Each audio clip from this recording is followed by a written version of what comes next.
Well, good afternoon, everybody. I wanted to update on the status of the wildfires here in the state of California. We'll update the total number of new transmitted cases of COVID-19 and walk you through a few things we're doing with unemployment insurance here in the state of California, and a little bit of focus on homelessness today. Just briefly, let me go over where we are as it relates to this historic wildfire season. This is a slide many of you are very familiar with. 2019, year to date, we experienced about 5,300 fires here in the state of California, impacting 157,000 acres. You can see the year to date stats here in the state. We have increased the total number of fires from 5,300 to close to 8,000 fires that we have experienced year to date in the state. 3.6 million acres now burned, 157,000 acres this time last year, 3.6 million acres year to date. Still struggling with 27 major fires and complexes, and tragically 23,000 people continue to be evacuated from their homes. 19,000 firefighters from all across this state and across this nation are working 24/7 to address these wildfires. Some 2,400 engines as part of our mutual aid system that are deployed. 26 people tragically have lost their lives, and 6,400 structures have been destroyed. Again, I caution everybody on these numbers. The 26 fatalities and the 6,400 structures are based upon what we have seen, what we have witnessed, but by no stretch of the imagination do we think this tells the entire story. As we get back in and people are able to repopulate, go back into their communities, we'll determine more structure loss. By the way, that's destroyed, not damaged structures. That number would be substantially higher if you included the number of structures that have actually been impacted directly by these wildfires. But sadly, 26 people have lost their lives to date. I want to focus on, of those 27 active fires, 6 fires, one that's very familiar to many of you, the August complex, which is the largest fire in terms of total acres burned in California history. The last time I presented this to you, you saw some 817,000 acres that were destroyed in this complex, 30% containment. We've made some modest improvement in containment over the last number of days, 34% versus 30% contained. And you'll see the acreage has grown, but modestly compared to seeing some of the growth we had seen over the course of the last few weeks. Some 846,000 acres now burned in California's largest wildfire complex in state history. The number 5 largest complex in history is the Northern Complex. This is in the Plumas and Lassen counties. Last week, you saw 36% containment, 273,000 acres that had been burned in this, again, the 5th largest complex in California's history. We've made real progress in this last week, 64% containment from 36%, and you can see the acres burned has grown modestly from 273 to 294,000 acres.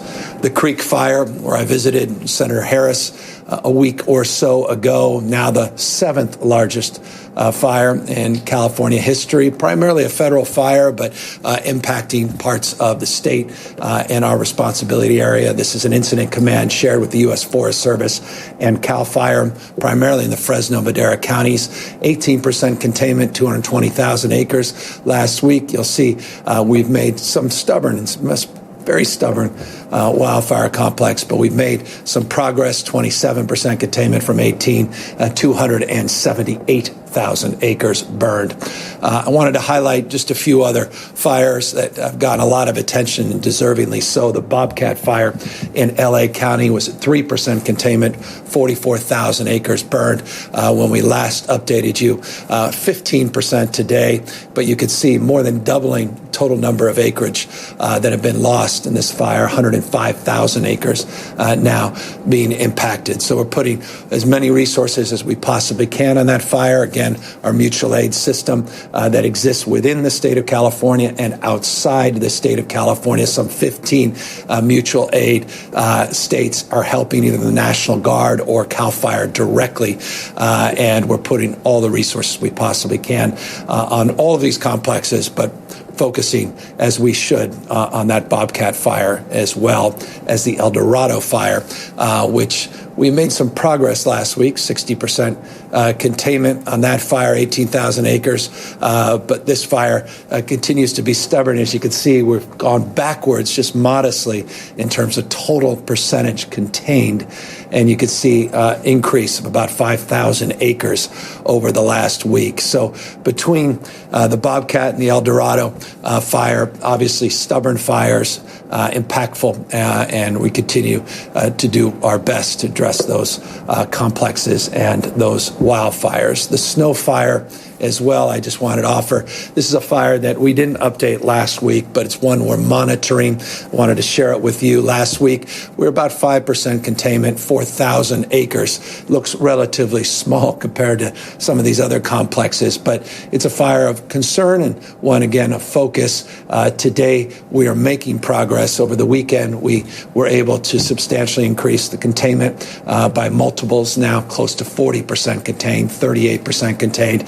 But you're still seeing some stubbornness and growth of total acres involved in that fire. Now some 6,000 acres have been burned. So those are the 6 that we have been focused on disproportionately. We, of course, continue our efforts throughout these other large complexes, but now 5 of the top 10 most impacted wildfires in our state's history are continuing to burn, though with real progress on some of those larger complexes, not just the August, but the LNU complex, the SCU complex, where we're seeing real containment on that CZU complex as well out there in Santa Cruz Mountains area. And again, that's testament to the extraordinary men and women, CAL FIRE, and the mutual aid system of support. Wanted to update you now on where we are with our case numbers as it relates to COVID. You can see here on the 7-day average, we've averaged some 3,400 cases. We're down modestly with the latest report, 3,294 cases as part of this report. And by the way, those 3,294 cases are off a total number of tests of roughly just shy of 150,000 tests that were conducted.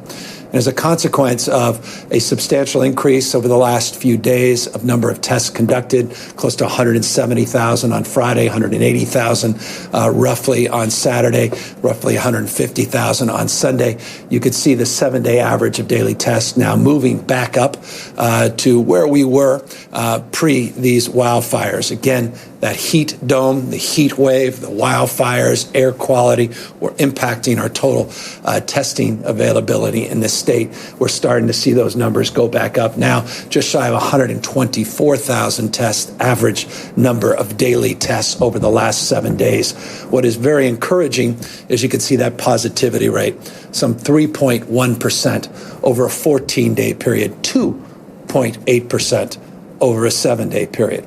So testing now increasing, positivity rates continue to decrease in the state of California. I mentioned this the last time I updated you, that we're making real progress on building out this very large lab where we will substantially increase our testing well above the 124,000 average daily tests you see reflected in the last 7 days.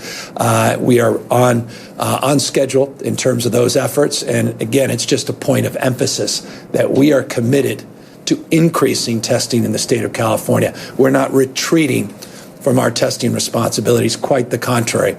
We are of the firm opinion that the sooner we are able to move forward to increase the availability and the timeliness of tests here in the state of California, we will have more clarity and more assurance in our capacity to move more swiftly to not only reopen different sectors of our economy more fully, but also reopen our schools in a more sustainable way as well. And so one cannot let up on those efforts. And again, California prides itself on its commitment to advance our testing in a substantially more comprehensive manner, more of a framework of equity, a focus on reaching out to underserved communities, and time frame to getting test results back within 24 hours. And I should just note the backlog now in terms of testing results has substantially declined over the course of the last number of weeks. Just shy of 70% of the tests now are coming back within a 24-hour period, and substantial number within 48 hours. We'll monitor that, but we want to see those test results back within that 24-hour period as a benchmark, as a foundational principle. But again, continuing to provide access and to provide the kind of quality surveys that we, all of us in this deserve, continues to be our goal. A goal as well is to see hospitalizations decline in this state, 23% decrease now over a 2-week period. This slide is becoming very, very familiar, and again, very, very encouraging slide. Hospitalization numbers declining at a relatively consistent rate over the course of not just the last 2 weeks, but even beyond 3 or 4 weeks.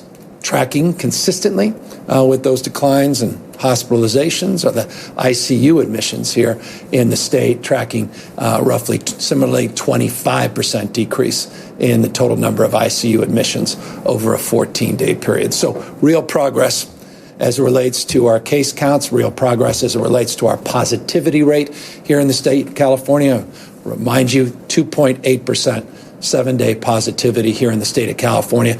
Testing starting to increase back up, a commitment over the course of the next number of weeks to substantially increase still our testing to provide points of access to our schools and more broadly to target underserved communities in the state of California. So we have a real sense of the community spread, particularly as we move into the fall, we move into flu season, and we move in to a challenging environment where we could potentially experience what some refer to as a twindemic of flu and COVID overwhelming the ICUs and hospitals. We want to avoid that. I'll be talking in the next few days about how you can help aid and advance that by getting a flu shot. But today, I just wanted to update you on some of these efforts that Dr. Galley and his team have been advancing as it relates to the mitigation, the spread and transmission rate of COVID-19. By the way, Dr. Galley tomorrow will update you on our tiered status. I know many counties are anticipating moving into orange status, some into red, and some that are right on the cusp.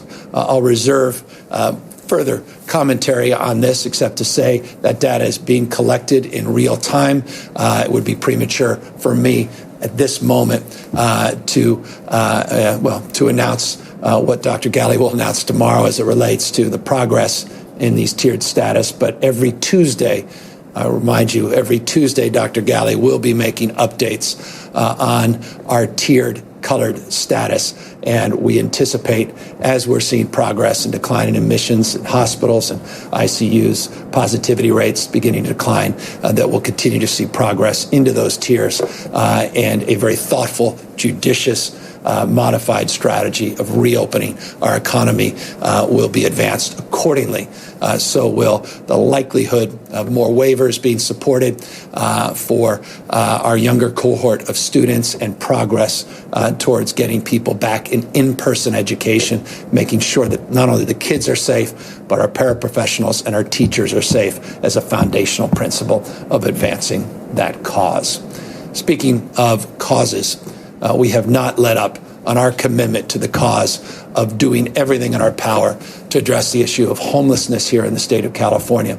Last week, I updated you and I previewed that I will continue to update you on our efforts on this remarkable initiative called Project Home Key. I say remarkable because there's simply not a state in America that's committed to this kind of capital infusion to purchase motels and provide for permanent supports of housing for homeless individuals. Last week, we updated you on some $76.6 million that we're providing for 7 specific projects here in the state of California to advance that cause. Today, we're announcing the second round of awards. And again, this is happening in historically short period of time, and it shows a resolve and a commitment, a sincerity of effort, and a long-term strategy to address homelessness in the state in a way the state of California has never done in the past. I stipulate that we have a moral and ethical obligation to address this issue head on. We need to see better results at the local level and the regional level, and we need to make sure your tax dollars are going for their intended purposes, and that's to produce real permanent results. That's foundational in the Home Key strategies. This second round of awards is testament to the hard work of our team and our task force that is organized around the principle of a housing first model. Again, shelters solve sleep. Housing and supportive services, we believe, begins to more substantively and permanently address homelessness. $236 million, some 1,810 units, 20 projects in 12 jurisdictions, including one Native American tribe that are getting this now second tranche of awards. We have those reflected here on 2 slides, this being the first of the 2 slides, giving you a sense of the totality of awards that we are providing. The Coachella Band of Pomo Indians be the first tribal award that we provided under this program. We want to thank them for their partnership. We hope it's not the last in terms of availing resources to our tribal nations. Accordingly, we are diversifying the Home Key efforts, focus on farm workers, focus on LGBTQ youth, our seniors. You can see here the diversity of municipalities and localities getting the benefits of these awards, including the city of Mountain View, doubling the number of available beds through this award in that city. Oakland, 2 large projects, 163 units. In Fresno and their housing authority focusing on a motel conversion. Up in Shasta County, trust me, some of these counties have not been part of our efforts of support in the past to support homeless efforts. Shasta County, a new shared housing model, innovative model. The city of Ventura, they're renovating apartments, some large projects in San Francisco. San Diego, you can see some 336 units that are being advanced. And talking to Mark Ridley Thomas, Supervisor Mark Ridley Thomas, the co-chair, along with Daryl Steinberg of our homelessness task force. They have 5 motel acquisitions that they are poised to make, some 430 units made available like that. And by the way, the cost of these programs, negligible compared to the cost of some other programs. So we believe these dollars will not only leverage other resources at the county and federal level, but also private sector support, and based upon our commitment to bring down the cost per unit to an average of less than $130,000. Original goal about $150,000, but we're currently averaging $130,000 a unit. We think we can do more than even our original ambitious goals. Santa Clara has some move-in ready units they'll be advancing in the city of Sacramento. Daryl Steinberg, thank you for one of his projects that he's been most enthusiastic about financing, and with this second tranche of award money, that 124-unit hotel conversion will soon be underway. Speaking of things that are underway, the work we have to do is self-evident as it relates to unemployment and PUA support for those that are trying to navigate our unemployment and pandemic unemployment assistance system here in the state of California. This system is an old, 30-plus-year-old technological system. For those that understand a little bit about technology, these are the old Cobalt systems, these legendary Cobalt systems that need to be upgraded, frankly, need to just simply be strewn to the waste bin of history.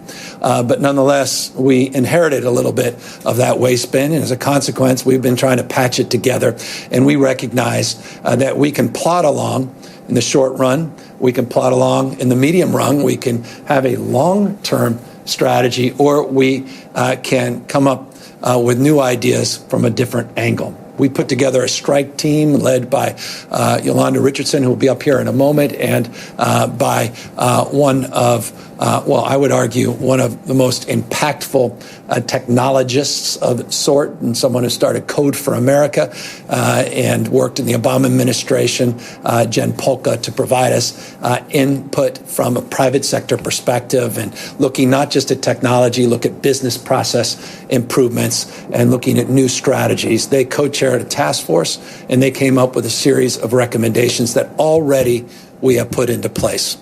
I mentioned last week that we anticipated the fruits of this report, which, by the way, are not just a strike team report.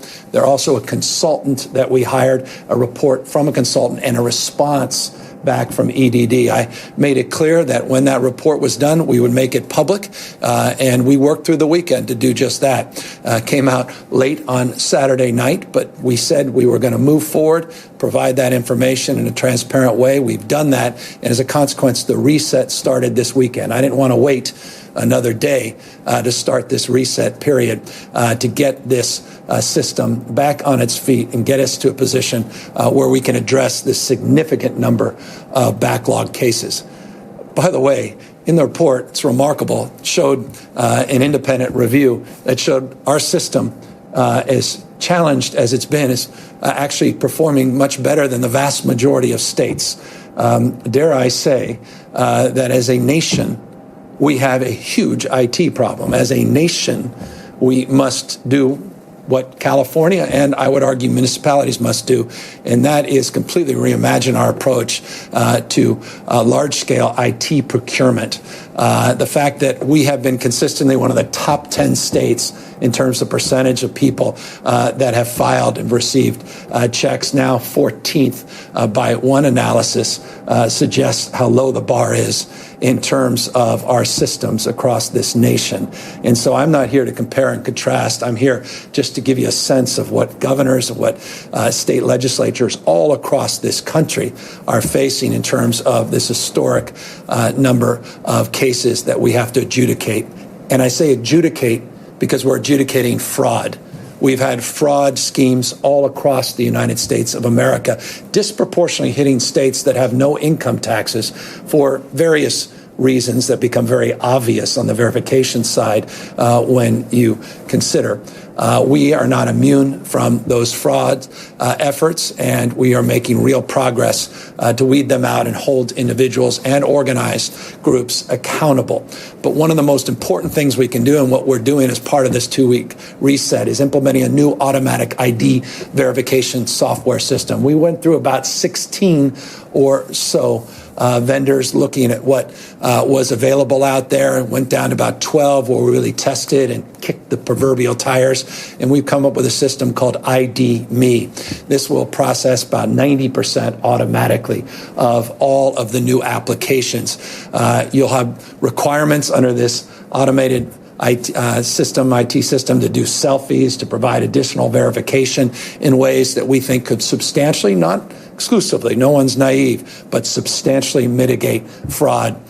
We are now aware of 5 states that are in the process of utilizing similar technology. We were comparing and contrasting. I think Texas soon will be doing the same, though I don't want to speak for them. But we've been able to share best practices. We've been able to talk to our colleagues all across this country, not just governors, but our strike team looked at those best practices in terms of verification software. And that's the one we've landed on, and we're moving quickly in this 2-week reset. We also are looking at business process improvements, not just IT improvements, taking some of our most senior staff members that have been working the phones and now using the more senior staff members with their unique insight and expertise to go after the most complex and the oldest cases that are the most stubborn and I know frustrating for many of you trying to navigate this system. We're also focusing on our email backlogs and mail backlogs and aggressing more aggressive strategy on outbound call effort, not just reacting, but being more proactive in adjudicating claims and moving claim processing forward. The goal is self-evident. It's to reduce that backlog, reduce at the moment the growth of that backlog. Again, we say short-term, medium, and long-term.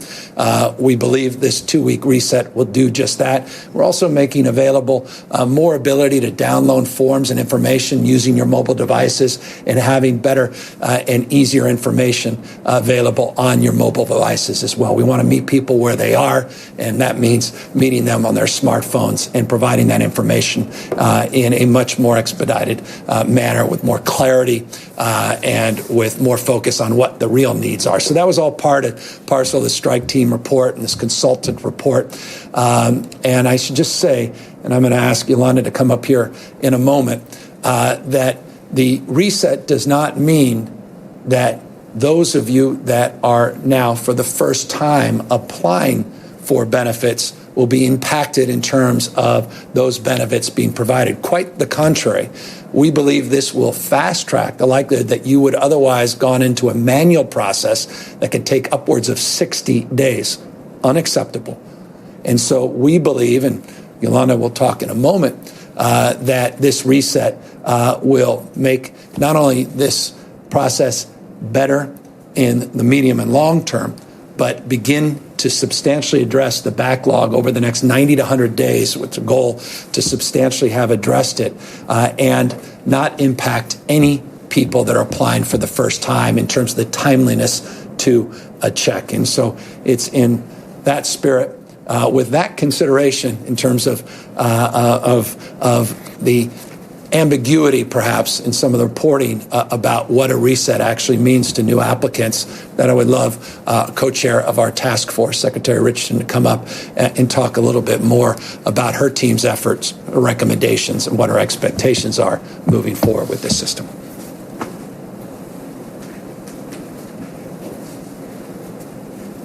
Appreciate that, Governor. On behalf of the strike team, my wonderful co-leader, Jen Paulka, we really want to thank the governor for the opportunity to go into EDD and bring a fresh perspective on their operations and to build on the efforts to design a faster and better experience for the hundreds of thousands of deserving UI claimants across the state. The governor could not have said it better. Our charge was clear. We were to go in and look for how we can ensure that claimants can have the experience that they deserve. And so our report, which we have provided to EDD, is over 70 recommendations, specifically focused on doing a number of things. One, definitely reducing and preventing the growth backlog. And we just at this time want to really applaud EDD for embracing the idea of the reset, which will allow for those people that the governor mentioned. 40% of UI claimants were going into a manual process. And by embracing this reset, we are giving them a 90% chance going forward of having a much faster experience. This is about getting a check in their hand much faster, and we really appreciate that. Our recommendations were across the board, definitely looking at their processes, looking at redesigning the experience. And so we believe that if EDD embraces our recommendations, they will be well on their path to creating a first-class user experience, minimizing processing delays, being able to open the mail, being able to answer calls. And so we really appreciate, again, their embracement of our recommendations, but most importantly, the Government Operations Agency, in partnership with the California Department of Technology and the Office of Digital Information, is looking forward to supporting them on their journey to creating that first-class user experience. Thank you, Governor. Thank you, Madam Secretary. And of course, here answer any questions on this topic as well. But first, I know there may have been a little bit of focus last night on the Emmys. I was a little bit more focused on Oscar. And that is one of the characters of Sesame Street last night. And I wanted to share with you that focus and share with you a new PSA that we partnered with the Skoll Foundation on in the state of California to announce. And no further ado, let's tune in to America's most grouchy, Oscar. Oscar the Grouch here to tell you, yeah, you, to wear a mask when you're out in public around other people. It isn't difficult. Even a 3-year-old can do it. Hi, everybody. Sure, it'll keep you and others healthy, but more importantly, I won't have to see your happy, smiling face, and I can make grouchy faces at you without you knowing. Another benefit. So, if you don't want to wear a mask, I've got just one thing to tell you. Scram! Go away! Caring for each other because we are all in this together. So wear a mask and have a rotten day, will ya?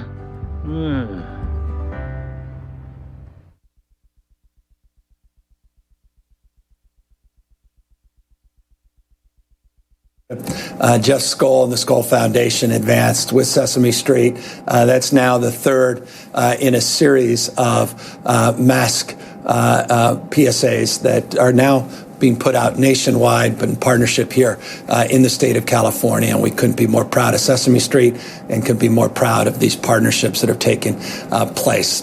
We are all in it together, and that's why we encourage you to continue to wear a mask. If for no other reason, this, we believe, could substantially mitigate flu season, not just the spread and transmission of COVID-19. Continue to do what we can to physically distance. We are still waiting to see, and Dr. Galley assures me we'll have information in the next week or so, maybe two, to really get a sense of what Labor Day weekend has in store for us. Again, always caution after these 3-day weekends because we're not all wearing these masks as consistently as we otherwise perhaps might be, and we're not practicing that physical distancing that's foundational in terms of mitigating the spread of this disease. Encouraging you, as always, to appropriate yourself by washing your hands and continuing in that spirit to minimize mixing. And that's foundationally a message I hope you've been seeing pretty consistently with the PSAs that we are putting out. We made this point a number of weeks ago when we started putting out new tiered guidelines, that one of the most important and essential things we can do as we modify our stay-at-home orders, as we reopen parts and sectors of our economy, is continue to push our public-facing messages out and make sure we're forward-leaning in reminding people that this disease has not gone away. Quite the contrary. In fact, I hope you'll take a look at some of the national headlines. 27-ish states are seeing actual increases in cases. There are some points of caution as we now moving closer into the fall and into the peak of flu season. And so it's a point of real and sober caution that this mantra we continue to take seriously, wearing a mask, physically distancing, and minimizing mixing to the extent possible. With that, happy to answer any questions.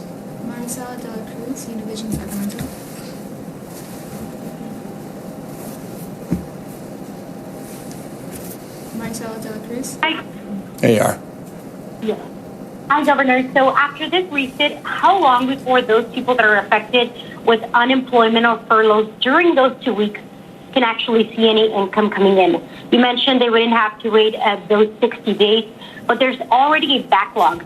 So what is the average time everyone on backlog and the newly unemployed Californians will have to wait? Yeah, so let me ask Rolanda to come back up that can mark more specificity in that response.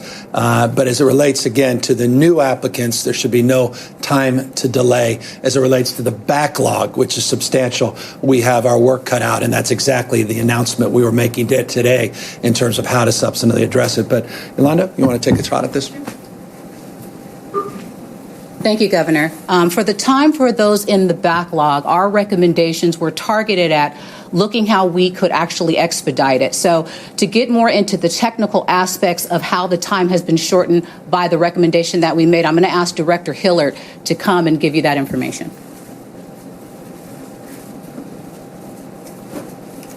Hi, good afternoon, and thank you for having me. I'm very excited about this recommendation. I want to thank Yolanda personally because I really think this is what we needed. So as far as the backlog, first of all, I think Governor Newsom said it very well. We're trying to make sure we don't add anyone to the backlog. And those people in the next 2 weeks will actually really benefit from this implementation where we can make sure they go through an automated process versus having to kick out into a manual one. That will allow them to get paid even sooner if they're eligible, which is excellent. In the meantime, we will be focusing all of our, redirecting all of our high-skilled folks to really drill down on the more complex cases. So for the backlog that we're experiencing right now, we predict between now and the end of January will be completed. But we're making huge progress each and every day. It doesn't mean that in January that's what people have to wait. We will be clearing backlog every single day between now and January. And it's just allowed us the ability to really focus, as well as additional tools that the strike team brought will allow us to implement a very good way to manage our resources to make sure we're focused on the backlog and we have the right people addressing everything at the right time. So I can't be more thrilled. And again, I want to say thank you so much to the administration and Yolanda Richardson, Secretary Richardson, for her support and all their great work. They were truly tremendous.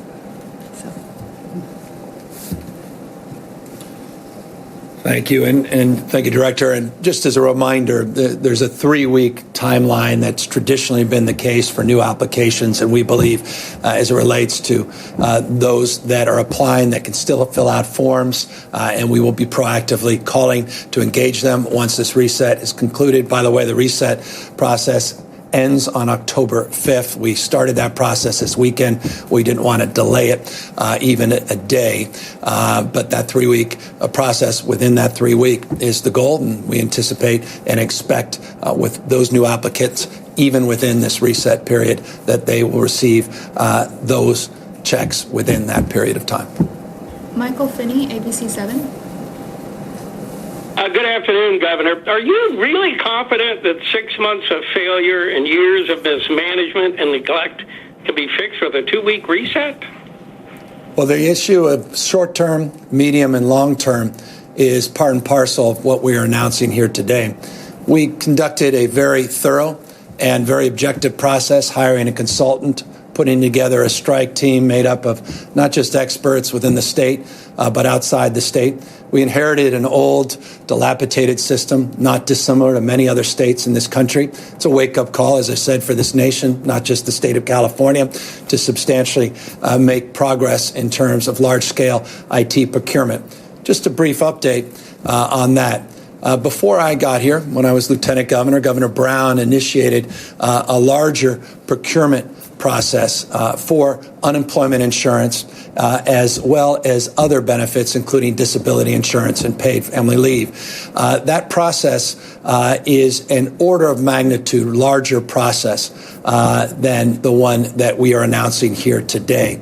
That process we continue to advance, but we're taking advantage of all the contemporary information we have learned over the last 6 months to make sure that we're not paving over the old cow path, that we're not just moving forward with something that made a lot of sense a year ago, but makes no sense based upon the volume and the experience we've had over the last 6 months. So the answer to your question is we're making short-term commitments, and we have medium-term strategies, but we're here for the long haul. We're going to get this right. It's not just here with issues of disability insurance. It's not just issues with unemployment insurance. It's across the spectrum, including the Department of Motor Vehicles and in many other areas of government. That's why I created an Office of Digital Innovation, brought to bear some real guidance and expertise by recruiting new team of individuals running these agencies and bringing in some of the private sector mindset that I have found very, very insightful over the course of many, many years. We also started something called the RF2 process, and that is a strategy that moves away from some of the RFPs, RFQs, the old ways of doing business. If I haven't lost you, you haven't paid much attention, except to say those acronyms, well, they rely on outdated thinking. So we're trying to bring modern, more innovative thinking into our processes. I've been here 20-ish months as your governor, not 20 years, not even 2 years, and I'm committed over the course of the next 2 years of my term to really initiate some order of magnitude change in this space. We've seeded a lot in the last year and a half, and all of this experience has only doubled my resolve to do more still. Yes, Governor, I wanted to ask a fire-related question. Standard & Poor's has been saying that they're not sure that the $21 billion in the wildfire fund set up last year for the utilities will be enough, considering the size of the fire season already and the fact that we have at least another month to go. Are you thinking of trying to boost that fund in some way, or is there any effort among the legislators to do it? Not at this moment. We worked over the course of last year to put together a comprehensive strategy and record period of time, but a very thoughtful, judicious process to help support PG&E's emergence from bankruptcy, but as a completely reimagined company with completely new strategies and goals, and more importantly, accountability and transparency, the ability to claw back if they don't meet those goals. As it relates to the fund itself, we believe that fund, which is leveraged beyond the $21 billion, is substantial, but we're not naive to the magnitude of this year's fire season, which, as you know, is historic, simply is not without precedent, or is without precedent. 3.6 million acres, less than 300,000 the entire calendar year last year. So I certainly recognize the anxiety around the size of the fund, but at the moment, the answer is no. But again, we're not ideologues. We're not wedded to the status quo. As conditions change, as some areas, concerns develop and present themselves, even beyond this S&P's assessment, we certainly will assess the condition of that fund and our capacity as a state to support not only the IOUs, but more broadly the CCAs and all of the others that are responsible for the procurement and distribution and the reliability of energy here in the state of California. Paul Rogers, Mercury News. Hi, Governor. Last week you said you wanted to increase California's actions to address climate change in the wake of these record wildfires. I understand you're considering an executive order. What types of measures are you considering? For example, there are nearly a dozen countries, including England, Germany, Israel, and India, who have announced that they'll ban the sale of new vehicles with internal combustion engines in 2030. Is that something you'll direct the State Air Resources Board to follow, or where's your thinking on what we need to do new? We'll be making announcements in due course, and so look forward to not just making announcements this week, next week, but over the course of many, many months. We are committed to exercising appropriately our resolve to do more than we even have to date in terms of low carbon green growth, and to begin the process of changing the way we produce and consume energy, both supply but primarily demand approach. And that's consistent with the frame of your question. By the way, it's also consistent with the frame of the actions that were recently taken by this state that didn't generate the kind of attention perhaps they deserved, and that is the fact that California is leading the nation. Just recently adopted strategies on medium and heavy-duty trucks to reduce emissions in that space, and we followed up. We now have 15 states that have joined this partnership. We were the first state to do that, and we are committed to finding more support from other states across this nation. So we look forward to working with the legislature next year, a series of efforts. We look forward to continuing at the administrative level to do more in this space, and certainly all of our regulatory agencies to continue to advance the collective goal of decarbonizing our economy, which is our commitment and our resolve in this state. Brandon Pha, Voice of OC. Hi, Governor. Thank you for taking my questions. Always appreciated. There's been some concern among labor leaders down here in Orange County, at least, and I'm sure other parts of California, about whether you will sign into law AB 3216, the labor retention law put forward by Ash Kalra in response to the coronavirus-era unemployment, amid opposition by corporations and for-profit industries objecting to this bill. What do you say to those concerns? Will you sign this bill? And also, amid the conversation on wildfires and climate change, there's another aspect of environmental justice slipping by, namely the topic of seawater desalination facilities. Here in Huntington Beach, this controversial desalination project proposal for the coastline that critics fear would negatively impact low-income communities, and palpable concern among activists that, Governor, you won't reappoint to the Santa Ana Water Board a key vocal critic of the project proposal, Director William von Blasingame, amid a pending vote on the project's permit. Would you say those concerns are valid, and will you reappoint Director von Blasingame to the board? Well, thank you. And forgive me, first of all, thank you for the details of your question, and let me, and I don't mean this to be flippant or dismissive, quite the contrary. As many of you know, I have quite literally hundreds of bills that I am currently going through in real detail and specificity. I have till the end of this month, just 9 or so days, to make a determination to sign or veto hundreds and hundreds of bills. We tend not to, as a rule, unless there is some extenuating circumstance, preview where we land on many of these bills. And so I look forward to reviewing the specific bill that you have in question, and we'll certainly, as we process that, once we sign or veto that bill, we'll make sure that you are made aware of that decision. As it relates to the decision, as it relates to personnel, try not to make decisions about appointments or reappointments, particularly on regional bodies and water boards and air quality districts and the like, in a public manner like this. And forgive me, we have not had the opportunity with my appointments secretary to adjudicate the quality of those existing appointees, many that I inherited from the Brown administration, many outstanding, and we'll certainly, again, as we make those determinations, make those public. Alex Michelson, Fox 11. Thank you, Governor.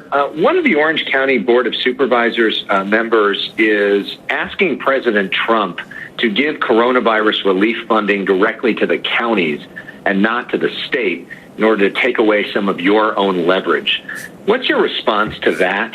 And what's your response to the broader question about the power of the states versus the counties when it comes to dealing with coronavirus? Well, there was something that happened many, many moons ago. Founding fathers created a constitution, created a framework of federalism, states' rights. It's enshrined in the Constitution. I would encourage anyone hasn't had the opportunity to dust up on some of these constitutional principles to consider these requests in light of how this nation was founded and the framework that has lasted hundreds and hundreds of years. And so, with respect, I defer to the wisdom of our founding fathers. John Myers, LA Times. Yeah, Governor, I want to get back to the EDD problems in particular. I mean, the task force had an eye-popping number on Saturday night saying that the backlog is growing by some 10,000 cases a day. And I just want to know from you, I mean, how can Californians trust that this is going to get fixed and that the numbers you're talking about now, your projections are going to be right? I mean, can you give them a better metric that you've told your team you want X improvement by the end of September, X by mid-October? I mean, there's some accountability here that people want to know that something's getting done. Yeah, that's why we put together a strike team. That's why I brought 5 new people into this agency. That's why we hired an independent consultant. That's why we put the consultant report out At the same time, we put the strike team report out. It's why we had EDD respond in kind, and it's why we moved forward over the weekend, so we didn't waste even a day in terms of our assurance to move forward with a reset. So all I can say is that and more, that we are committed to everything that we have asserted in the EDD response letter, and we are committed to work in a collaborative spirit, oversight. The California legislature, we had the opportunity. They have a work group that we had counseled with. They actually provided some very insightful recommendations of their own, and we're trying to incorporate the same. And so we are committed to getting this done, and we recognize the magnitude of the responsibility and the extraordinary challenge that we have in front of us. And so we'll be transparent with you and others in real time over the course of weeks, not waiting months for the results of these efforts. And that's another firm commitment that the team is also advancing. Final question, Dustin Gardner, SF Chronicle. Thank you, Governor. With respect to zero emissions vehicles and climate change, your administration has moved in the last year to cut rebates for electric vehicles. Even before the pandemic, your budget cut funding in about half. And this was as the state had a surplus. Now it looks like there could be almost no funding for rebates this year, or very little funding. Why are rebates not a key piece of your strategy when it comes to the transition to electric vehicles? We're committed to rebates. We're committed to a completely comprehensive strategy, from healthy soils to doing what we can in regenerative agriculture, strategies on supply, strategies on demand, committed to the broader cause of environmental justice, energy efficiency in the state of California, and making sure communities that have been left out are part and parcel of the narrative moving forward in terms of our decarbonization efforts. There's enormous amount of pressure, as you know well, imagine you've reported, in terms of the cap and trade program and the auction results, though we had much more favorable auction results recently. Working with the legislature, we have committed to a process very shortly to advance those efforts, and I certainly am committed to advancing the efforts on electric vehicles. You may not be familiar, but I was very proud of the work I did as a county supervisor, as mayor, where we took international leadership, not just national and statewide leadership, during my tenure in those respective roles on electric vehicles. I am committed to doing the same as Governor of California. We're very proud of the work we just did on medium and heavy-duty truck, a disproportionate disproportionate amount of greenhouse gas emissions emanating from a relatively small number of those vehicles. We think that was a substantially significant effort in reducing emissions, and one we hope will be replicated even beyond the 15 states that have committed to that cause. You'll be hearing more about our efforts as it relates to electric vehicles in the coming weeks and months, and you'll certainly be learning more as we're already in the process of putting together next year's budget when I announce those efforts in January. And so with that, let me thank everybody for the opportunity to update you on some of the announcements we made over the weekend. EDD, thank you as well to our entire team, particularly Department of Public Health. It is nice to see a 2.8% positivity rate for the first time in many, many months over a 7-day period. It's nice to see those test numbers begin to increase. Again, not where we need to see either number. Look forward tomorrow to hearing Dr. Galley update us on our tiered status. And again, we thank our partners at Sesame Street and Oscar for his contributions today, reminding all of us the importance, power, and potency of wearing face covering, wearing a mask. Take care, everybody.